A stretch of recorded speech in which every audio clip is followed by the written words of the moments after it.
नमस्कार मंडळी, वधू सूचक केंद्राच्या एका नवीन व्हिडिओमध्ये आपले स्वागत आहे. आपल्या संस्थेमार्फत आपण नवनवीन स्थळे आपल्यासाठी घेऊनच येत असतो. त्याचबरोबर आपण जी सर्व स्थळे संस्थेमार्फत देतो ती संपूर्ण स्थळे खात्रीशीर असतात. तसेच आपल्या संस्थेमार्फत आपण सर्व जातीय व धर्मियांसाठी आपले काम सुरू केलेले आहे. आज मी जो प्रसंग आपल्याला सांगणार आहे तो फार महत्वाचा आहे. काही दिवसांपूर्वी आमच्या संस्थेमध्ये एक 10वी शिक्षण असणारी मुलगी आली. मुलगी ही सांगली जिल्ह्यातील असून स्वतः तिचे वडील शेती करत होते. आपण त्यांची संपूर्ण माहिती घेतल्यानंतर ज्यावेळी आम्ही त्या मुलीला तुझ्या अपेक्षा विचारल्या त्यावेळी त्या मुलीने म्हटले की मला नोकरदार पाहिजे. त्याचबरोबर त्यांच्या वडिलांनी परत एक अपेक्षा ठेवली की मुलांना सरकारी नोकरी पाहिजे. हे ऐकल्यानंतर मी त्यांना एक प्रश्न केला की तुझे वडील स्वतः शेती करतात पण तुला सरकारी नोकरी करणारा किंवा व्यवसाय कसा वर पाहिजे आहे असे का मला सांगू शकतेस? ती मुलगी म्हणाली, मॅडम शेत पिकलं तर खाणार. आजकालचं वातावरण तुम्ही बघताय. आमच्या वडिलांची स्वतःची 5 एकर शेती आहे. त्यामुळे काही उत्पन्न निघलं तरच आमचं घर चालते. आधीच मी गरिबीमध्ये काढले त्यामुळे मला पुढे जाऊन सुद्धा हेच दिवस बघायचे नाहीयेत. एका अर्थी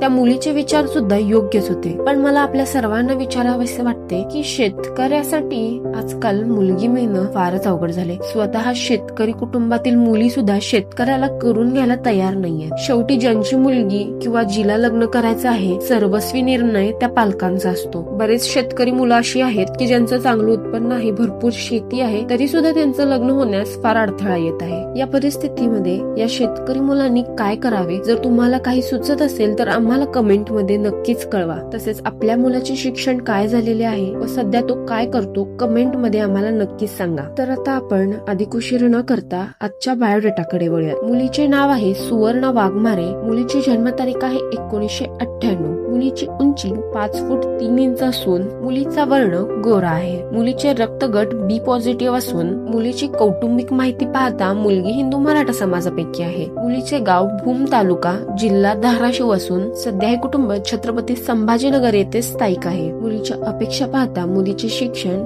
10वी झालेले असून यांना परमनंट नोकरीवाला किंवा व्यवसायिक त्याचबरोबर छत्रपती संभाजीनगर येथील वर हवा आहे. या वधूच्या अधिक माहितीसाठी आजच आपल्या संस्थेमध्ये नाव नोंदणी करू शकता. तसेच असे नवनवीन बायोडेटा मिळवण्यासाठी चॅनलला सबस्क्राईब करून व्हिडिओला एक लाईक नक्कीच करा.